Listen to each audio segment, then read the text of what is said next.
Hey, Jeff, thank you very much for the introduction. Happy to be here and presenting this talk. And I'm going to discuss about the kinetic theory for Hamilton-Jacobi PDE, and this is a combination of perhaps several works. Let's see if I can move this thing on. Oh, okay, good, it's working. Okay, I guess first I'm going to give the motivation and some examples that will kind of justify the type of results that I'm interested in. And then I discuss two results and then some of the techniques that are involved that kind of justifies why this is called kinetic theory for Hamilton-Jacobi PDEs. And if I have time, then I go to higher dimension when new phenomena would occur. Okay, so let's start with the motivation. And this is really the raison d'etre that I got interested in this project, because I'm interested in the stochastic growth models. And in principle, for some of these models, you're dealing with an interface separating different phases. The interface changes with time, and the rate of the change depends on where you are and the time and the inclination at the interface. And we often make this simplifying assumption that the interface is represented by a graph of a function. You should think of it as a kind of height function. uxt represents the height above x at time t. So this is a kind of a nice continuous functions, often Lipschitz continuous functions. And a kind of a natural model we can have for the evolution of this height function is that it satisfies Hamilton-Jacobi PDE. So the time derivative of ut plus some Hamiltonian function that depends on the model, h of xt ux is exactly the inclination that I was referring to. So the rate depends on position, the time, and the inclination. And you start with some initial height function. So this is kind of a natural model for a growth model. And if h happened to be random, which is the case for many problems of interest, then indeed we have a stochastic growth model. And people studied variants of this model, and these variants are formulated by assuming that the parameters involved in the problem, namely x, t, or the height u, some of them are discrete. Prime examples of such discrete models are simple exclusion processes and the Hammersley-Aldous diatomous models. And indeed, for these discrete models, the Hamiltonian function is random, and therefore the height function itself is also random. And for questions for this kind of models in statistical mechanics, the important questions are various scaling limits you can formulate for the solution. That's exactly what we are interested in. So this is really the original motivation for studying Hamilton-Jacobi equation with possible stochastic Hamiltonian function. Now, to attack some of those scaling problems, one natural strategy would be that imagine that your initial height function is random. And this is a pretty natural assumption because if your Hamiltonian function is random, the solution would be random anyway at later times. So let's say you already start with some random choice for the initial height function. That means it's selected according to some probability measure, say mu0. And then later this height function evolves to uxt. This is a new height function at time t. This is also random. Keep track of the law, stochastic law of this height function and denote that by mu t. And we want to kind of, for reasonable choices of mu0, we are hoping to have a nice description for the flow of this mu t as t changes. We want to use a fancy terminology. You have some kind of nonlinear operator x on measure, which is dual to the semigroup that is associated to Hamilton-Jacobi equation, and you're interested in the evolution of this flow of measures. These kind of things are very common in dynamical system, and these kind of equations usually referred to as Perron-Frobenius-Ruel equation. So this is the kind of natural question we're interested in. And again, The type of question we would like to have is that to have an explicit evolution equation for the flow of mu t, something that we can do mathematics with it. However, it's more natural to look at the derivative of u with respect to a space variable, the inclination that I was discussing before, because tu eventually can go off to infinity, but rho can stay rather stable. And an alternative way of studying the PDE is that you keep track of the stochastic law of the inclination. And I'm writing mu t for the law of that inclination. For example, if you switch from u to the inclination rho, then it's quite natural to expect to have a family of invariant measures for this model. So in this language, it makes sense to talk about invariant measure. And in this language now, invariant measure means that you start with a measure mu0 that when you evolve it, stays the same. Okay, and now let's discuss some examples for which this question or this strategy can be carried out successfully. Here are some important examples. For example, in discrete setting, sometimes you can find a very explicit formula for the law mu t. And in fact, for some exactly solvable model, these processes are so-called determinantal, which means the finite dimensional marginals of the flow mu t can be expressed explicitly in terms of a determinant of an explicit matrix. A prime example again for such a phenomenon is exclusion process, totally asymmetric exclusion process.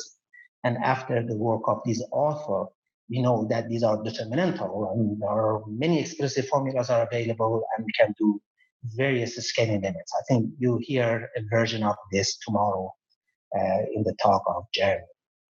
Let's have another example. Let's go back to the continuous setting. Consider the Hamilton-Jacobi PDEs with the Hamiltonian function that is independent of space and time. The dimension is 1, and the Hamiltonian function itself is quadratic. And imagine that your random choice of initial data as you vary the position is a Levy process. Then something rather miraculous happens. This picture persists at later time. Start with Levy process initially, stays Levy. A work of Berkeley in 1998. And in fact, you can derive an explicit formula for the associated Levy measures. If you have a Levy process, you can identify it using the Levy measure. And these Levy measures, they turn out to satisfy a kinetic type equation and kind of Smoluchowski type equation. And in the Smoluchowski equation, there's some kernel that represents how particles coagulate to form a larger particle. And in the case of this PDE, the kernel is additive.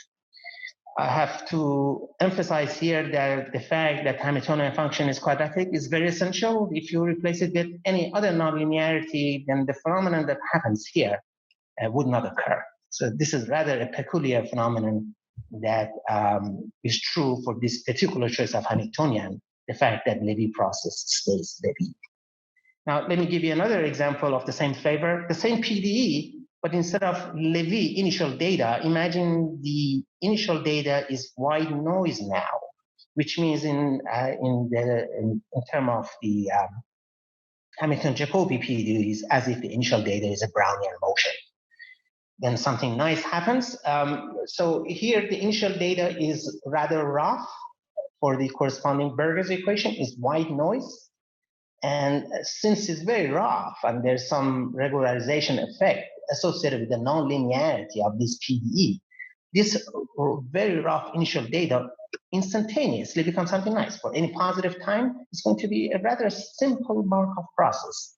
And this is a kind of a very general phenomena for such nonlinear PDEs. It turns out that the rougher the initial data, a nicer beast you get at later times. And this is a kind of an important example of such phenomenon, or one can prove that as a general theorem. And it turns out that at later time, when you fix t and vary x, if t is positive, the kind of solution you get, the kind of profile you get, it's very simple. It's just a linear function and the slope of it is very precise. Is in this case is 1/t. So it's kind of linear motion that is interrupted by stochastic jumps. And these jumps can be, the law of these jumps can be calculated explicitly after the work of Grumbaum.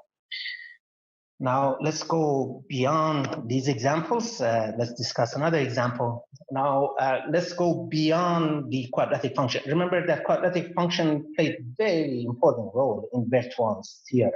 What would happen if you go beyond the quadratic function? Now imagine that I take a Hamiltonian function still independent of xt, but this time is a convex nonlinear function. And I do the same thing with initial data. Imagine that I start initial data Markov process. You see, I want to kind of have a scenario that is very similar to the work that I discussed before by Grumbaum. Let's go back to this very last piece that I put here. Remember, in the case of Grumbaum, you start with white noise and immediately becomes a Markov process. So there are two phenomena here that is occurring, namely the white noise becomes a very simple Markov process. The second phenomena is that you can keep track of this Markov process, and the parameters of this Markov process you can calculate explicitly. Now, in this new scenario, I'm going to kind of focus on the second phenomena, the latter phenomena. Namely, imagine I already know that my initial data is a nice Markov process similar to the type that Grumbaum encountered. Namely, initially, imagine that as you vary x, you follow some ODE. Previously, in the Grumbaum case, the ODE was trivial. Namely, B0 was constant. That's why you had a linear motion. But imagine I have more complicated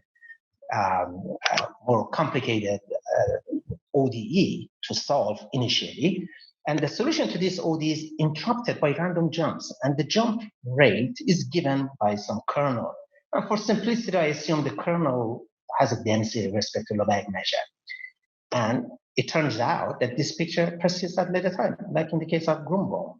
Namely, at later time, you still have a Markov process. And this Markov process basically is an ODE. Now, the ODE, the right-hand side of the ODE, depends on time. So you give me time t, I give you a vector field to form this ODE.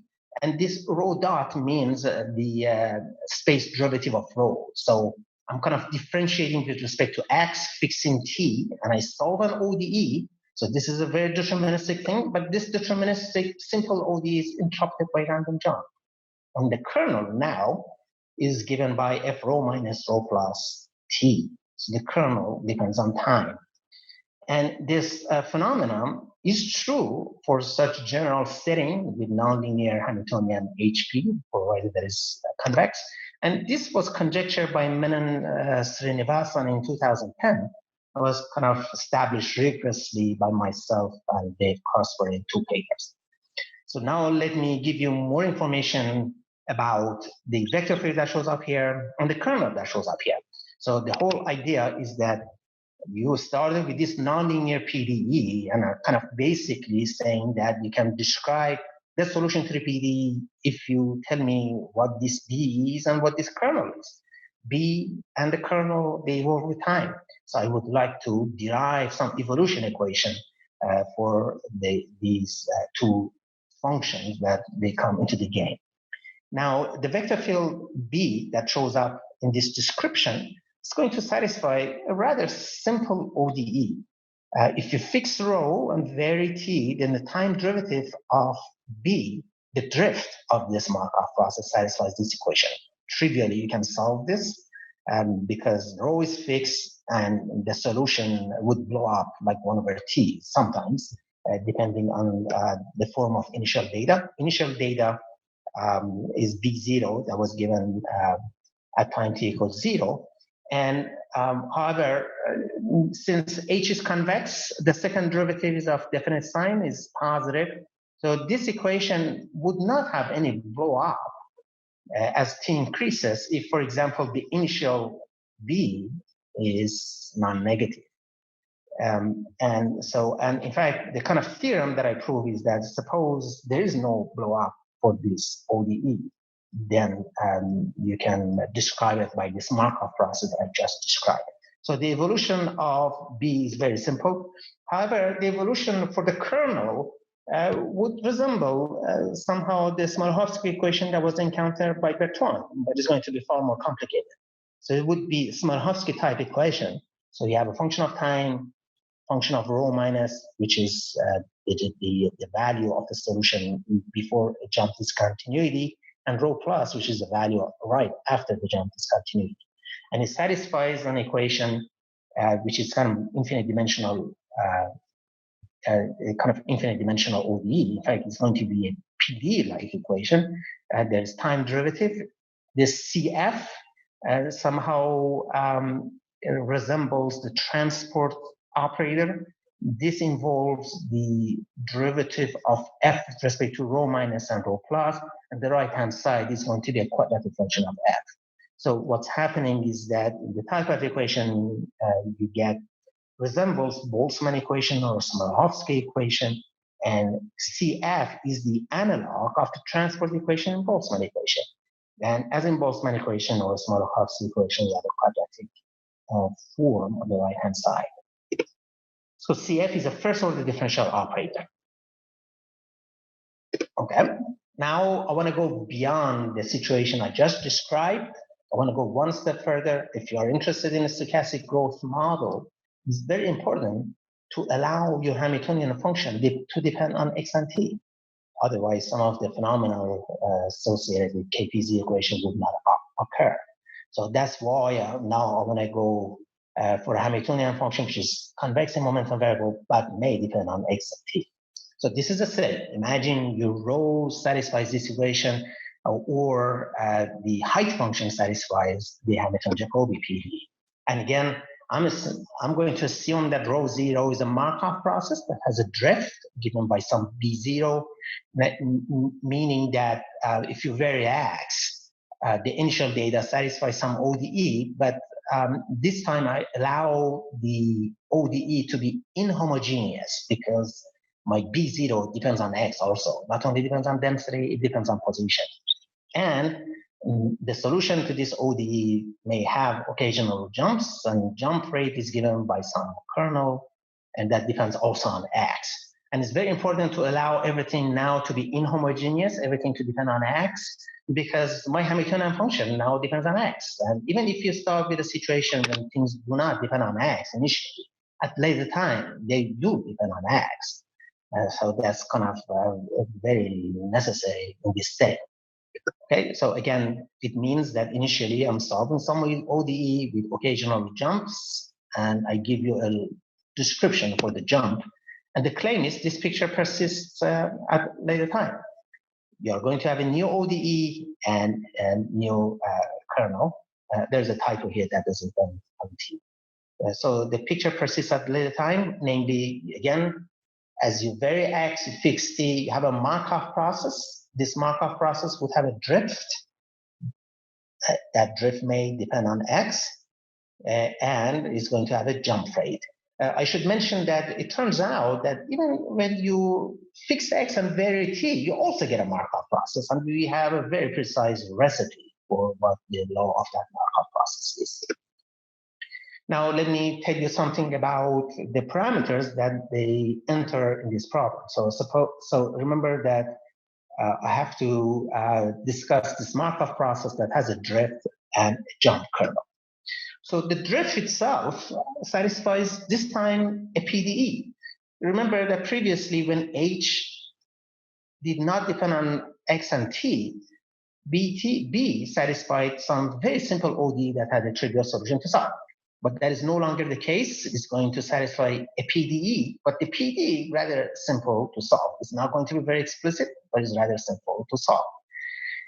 This PDE is going to be linear, and it involves the Poisson bracket of H and B, which is quite natural because this PDE is closely related to the Hamiltonian ODE associated with the Hamiltonian function H.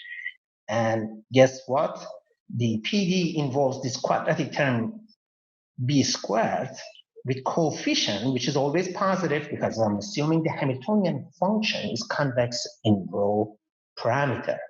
And again, the solution to this PDE may have blow up. However, the theorem that I stated, it basically assumes that there is no blow-up. So the theorem is valid if you take a time interval for which no blow-up occurs. Okay, so now, however, you may wonder whether this is a natural assumption that we kind of avoid blow-ups. Later, I will discuss an important class of examples when no blow-up happens. So there's a kind of a nice class of examples for which this can be done for all times. You don't have to restrict it to a finite time interval. Now, so I described the evolution equation for the drift of this Markov process, or is it time for me to describe an evolution equation for the jump density, the jump kernel? The jump kernel, again, is going to satisfy a kinetic type equation.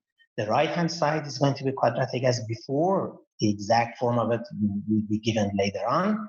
But the left-hand side is going to have two transport equations. One transport equation has to do with the dependence on x. This actually very much resembles what you encounter when you study Boltzmann equation. And CF, again, has the same flavor as VFX, except that instead of the derivatives with respect to x, you're dealing with derivatives with respect to rho minus and rho plus. And let me kind of give you some information about some of the things that enter in this equation.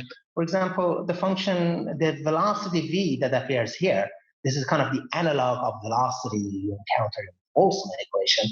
It turns out is nothing other than the velocity you get using Rankine-Hugoniot velocity in fluid. If the position x is associated to a jump discontinuity connecting a density rho minus to a density rho plus, if you're making a jump from rho minus to rho plus, then that jump discontinuity travels with this speed, so it's quite natural. And again, the quadratic function q has a positive part and a negative part. This is like a coagulation-like operator, positive part for gaining a jump discontinuity of given velocity, and q minus represents the rate at which you lose a jump discontinuity associated with rho minus and rho plus. And as I mentioned before, C is a first-order differential operator involving derivatives of rho minus and rho plus. Okay, so again, the situation that I described before, the first result assumes that there is no blow-up. And now I'm going to kind of describe a scenario when no blow-up happens. So for that, I have to kind of explain or perhaps emphasize the role of B in this business. Rho basically, let me go here. Okay, so the job of rho is producing a classical solution between jumps. So if you go to the PDE for rho, we know that there is no classical solutions, therefore jumps happens. But in between jumps, you have a nice solution that satisfies the PDE in a classical way. And in fact, the job of drift before blow-up was exactly producing such classical solutions. Now, instead of using a drift to produce such classical solutions, in fact, you may use the fundamental solution to the PDE, which is a nice way of coming up with a classical solution. So what do I mean by fundamental solution to the PDE? So since H is convex, there is a variational description for a solution, and using that variational description, you may formulate the following profile. So you give me Y, this is a candidate for the position, and G, this is a candidate for the initial value. Then given such a pair, you formulate a solution of XT, which basically is for that, you have to calculate the action and that you need in order to go from position Y to position X in T units of time. And that action, you add just the value of G. And here, L is nothing other than the Legendre transform of the Hamiltonian function in the momentum variable. This W is indeed a solution to the PDE, and you can use this kind of solutions to build more complicated solutions. That's why this is called the fundamental solution to that PDE. In fact, The kind of solutions I want to study is the following. Take the fundamental solution, this W, and then remember this W has some kind of a center. This is YG. The kind of solution is shifted for amount of G for the height, and the position is shifted to location Y. In fact, this solution for kind of natural class of examples with some growth assumption at infinity would be infinite unless X is Y at T equals 0. So you can kind of think of Y as the center of this solution. Now, you can construct more complicated solutions by taking a family of such fundamental solutions and just play with the center and the value, GI. Take a discrete set of candidates for Y and G and minimize. It turns out that because of the convexity of Hamiltonian function, the minimum of bunch of solutions is again solution. So here I have built a solution that could be as general as you wish by choosing various candidates for this set. And if it's discrete, you can even choose a finite. That will give you a nice solution. And for example, if your Hamiltonian function dependent on x and t, then this W that I described perhaps would be more familiar, and it takes the following form, with L being the Legendre transform of H. Let me make an important remark. You see, when you look at this UXT, as you vary T, some of these choices of the indices in this variational problem, they become redundant, which means that for each time T, you can come up with an index set, a subset of this original choice in this formula that you can kind of rewrite UXT in this way. Namely, you can switch from I to IT. That means for each time T, I just forget about the redundant indices. And this way, I get a dynamical system or an evolving set of indices. And then, you basically want to know how this set of indices evolves. And again, the idea is that some of them, they become redundant. And the idea is very simple. If you look at this fundamental solution, then, for example, in the case of Berger's equation, when Hamiltonian function is quadratic, this fundamental solution is a parabola that for small time is very slim, for large time is fat, and as you increase t, this guy gets fatter and fatter and makes some of the other parabola irrelevant, redundant. That's why we can drop them. However, at time t equals 0, this parabola becomes degenerate. It takes value 0 or infinity only, and that's why you need all indices in the set I. But at later time, some of them you can just get away with it. So again, I'm just omitting the redundant guys. Okay. However, to describe exactly what's going on in the setting we are interested in, to keep track of the set of indices is extremely hard. It turns out that there's an alternative description. You see, in the previous description, the type of solutions that I was advertising for, all you need to keep track of is this set YIGI with I in this index. So what you should think of this as a collection of particles. So you're dealing with collection of particles, and something rather amusing happens. As T increases, some of these particles become redundant, and you kill them. You just throw them away. That's the dynamics. But that's very hard to deal with mathematically. Instead of keeping track of surviving Y's and G's, it's more convenient to introduce a new parameter X. And these X's are the location of the so-called shock discontinuities. So I'd rather deal with Y's and X's. And in fact, these X's are defined in such a way that if X is between two of them, two adjacent ones, then I know exactly for what index the minimum is achieved in this formula. Therefore, the formula I have for UXT simplifies drastically because I know which I is relevant. It's much easier to keep track of XIs and YIs as opposed to YIs and GIs. So main result, again, if rho XT is Markov as before, initially, and that persists at later time. And now what happens is that to describe this Markov process, all I need to know is that where xi's are and where yi's are. And the kind of the same thing happens. You basically, your xi's satisfy some ODE. You can formulate it in terms of yi and yi plus 1. So this xi travels as an ODE, but once in a while you switch to a different y, because as you vary x, another I becomes relevant. And you do that in a random fashion, and in an inhomogeneous way. This is an inhomogeneous Markov process. So you are at position x, and all of a sudden you realize that the correct y for you is not yi, it's the next guy, yi plus 1.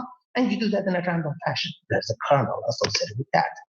And then all I have to do is that I tell you what evolution equation this kernel satisfies. You see, in this picture, the problem simplifies. Previously, I needed to tell you what B is doing, the evolution equation for B, and the jump kernel. But now, the kind of B is irrelevant here because I'm choosing fundamental solutions. B already is determined by looking at the fundamental solution, so B is irrelevant. I just have to give you an evolution equation for the law of, for which kind of the law that would tell you how to switch from one y to another y, and that is again satisfies some kind of kinetic equation. And V is the again the velocity, the speed, the velocity at which the jump discontinuity traveling.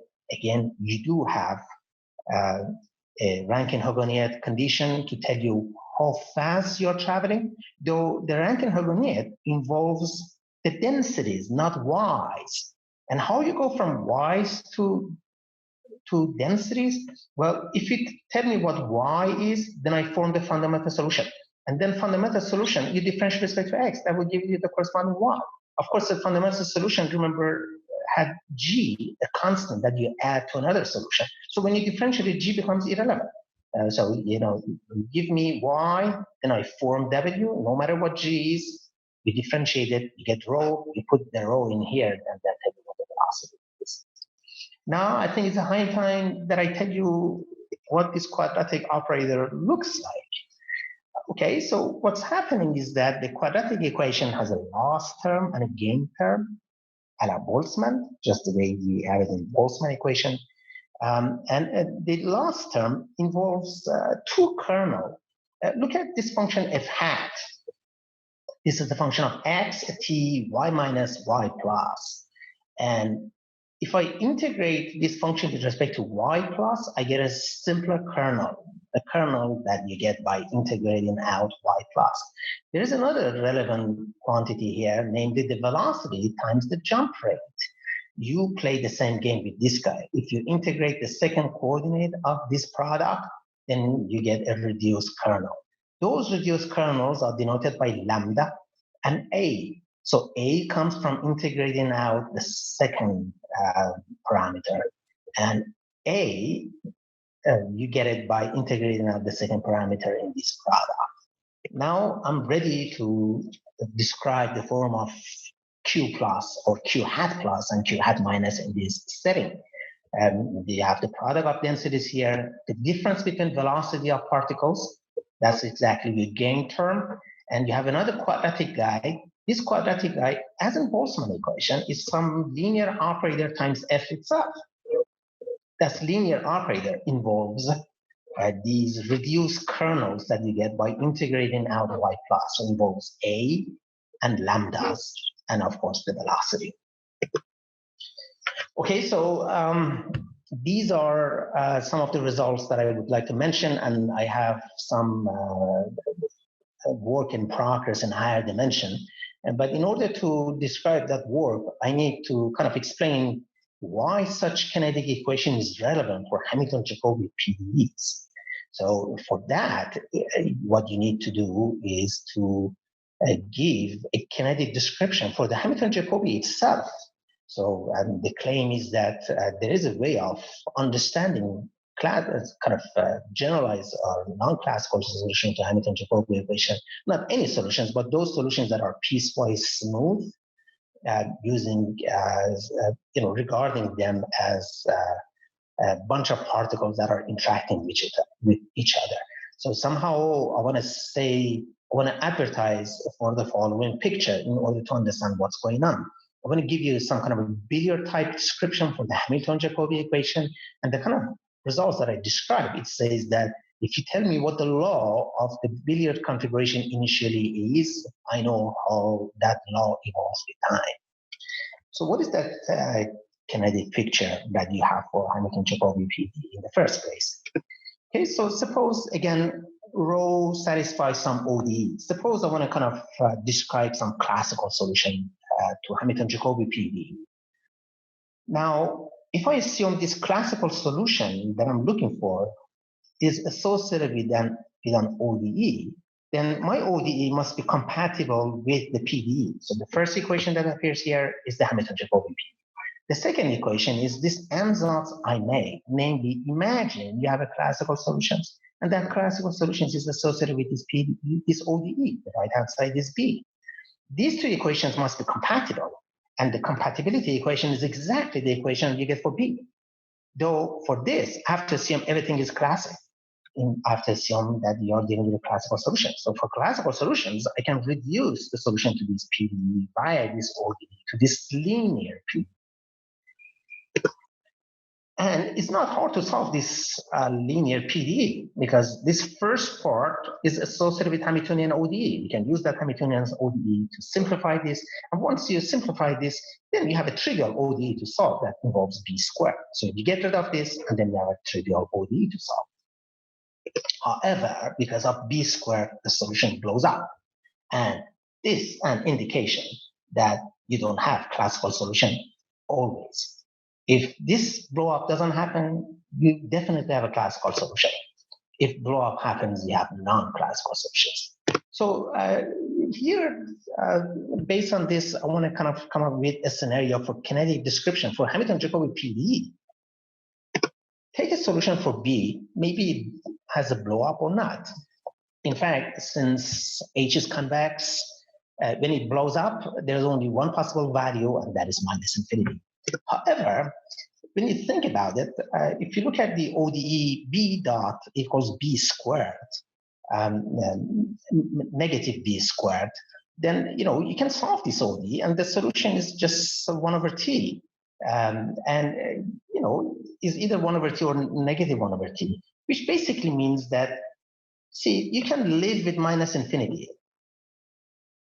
The only thing is when you hit minus infinity, you immediately switch to plus infinity, and then you can start from plus infinity and solve this ODE, and then you have finite solution. So plus infinity immediately drops out, has to do with the fact that you have this quadratic term P squared. Immediately plus infinity becomes a finite value. So start with some B0 with no blow up, but you may have blow up at later time. And then this ODE, you can interrupt it by a discrete set of jump discontinuity. Just choose a collection of xi's. So between xi's, you take the solution to the ODE. And then when you reach an xi, you switch from some value for the density to another value. So there's a jump discontinuity. This way you can build an initial configuration that basically you're solving the ODE and you make some occasional jumps, random or non-random. This is kind of a nice scenario to start from. And then this picture persists at later times, namely at later time you will have an ODE. Let me see. And persists at later time, namely, basically the PDE becomes a bunch of ODEs. So if you take such an initial configuration and keep track of the solution solving the PDE, you can have a purely particle description for everything. Namely, at later time, you have a collection of positions and collection of values. And xi's represents the location of the ith particle, and ith particle represents the ith jump discontinuity of the solution. And rho I represents the value of the solution to the right of the jump discontinuity. Rho itself in between xi's satisfies this ODE. So what is the dynamics? Well, there is a Q motion, namely these xi's and rho i's, they evolve according to their velocities, and you can easily figure out what those velocities are. So you just solve a bunch of ODs for xi's and rho i's. However, once in a while, two jump discontinuities meet. When two jump discontinuities meet, you kill one of the particles and relabel particles so that you have a kind of universal set of indices. And there's another thing that may happen, namely, even though initially between two jump discontinuity you had a nice smooth profile, but that smooth profile may lead to another jump discontinuity at later times, and that very much represented by the fact that B may have blow up. The blow up of B means new jump discontinuities may be created at later times. So there's a birth of the particle, and that is when B blows up. You see, this second phenomenon is far more complicated than the first phenomenon. In fact, the type of theorems I stated, two theorems that I stated before, somehow consider a scenario when no birth is occurring. When a birth occurs, then the very form of the Hamiltonian is relevant, and you have to figure out how to treat infinity. So the two results that I mentioned avoid particle birth. But when there is a blow up, then the kinetic equation that I described would not be valid. You have to modify that kinetic equation. You have to add an additional term representing exactly how these particles are created. And for that, H better be random so that I have kind of the same flavor as the previous scenario. In fact, for a variant of model that I looked at it very carefully, what happens is that when B blows up, whatever represents the blow up particle, in fact, you have to fragment that particle immediately to two particles and keep track of it. Okay, let's see how I'm doing time-wise. Okay, so that was the situation in dimension 1. What happens in higher dimension? In higher dimension, things are far more complicated, and this is a work in progress with my student. And kind of, I can say a few words about it. There are various things that I know about higher dimension and various things I'm still working on it. First, I have to kind of review who was responsible for our success in dimension 1 and try to kind of look for it in higher dimension to see if those successful clues that you find in dimension 1 are present in higher dimension. So let's review the scenario we studied in dimension 1. Again, you can look at the solution in this way.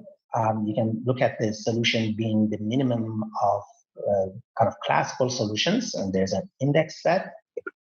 And there are two ways to examine it. One way to examine the solution is to keep track of the index set, meaning that you have Y's and G's, and then some of these, and think of them as, kind of as particles. These particles, they have two labels.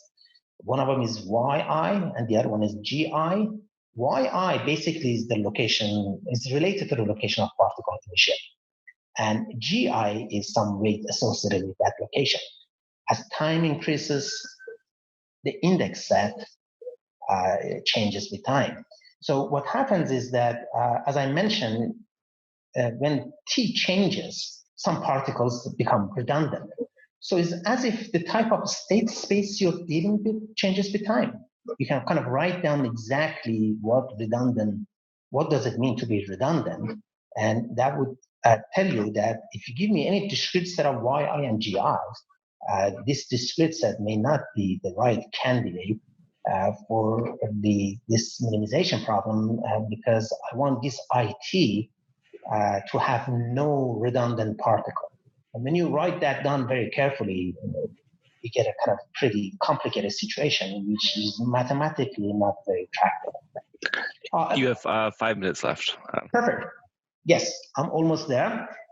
However, as I mentioned, some particles become redundant, or put it differently, your state space changing with time. And as I mentioned, this is not very tractable. However, we learn in dimension one, you're better off to switch to a new way of parameterizing what's going on. Instead of keeping track of yi's, which are original location of the birth of the particle, and gi's, which is the original value of the solution at the born particles, you're better to keep track of yi's and xi's. Xi's are the location of particles at time t. Now, what happens is that the state space, when you switch to this situation, changes, and then the state space is no longer changing with time. That would allow you to do some nice mathematics. That would allow you to formulate some kind of a billiard type situations. And billiard in the sense that you lose a particle when your billiard particle reaches the boundary of state space. And that was the advantage of the situation in this language. So again, yi is the state put, but xi is changed with time.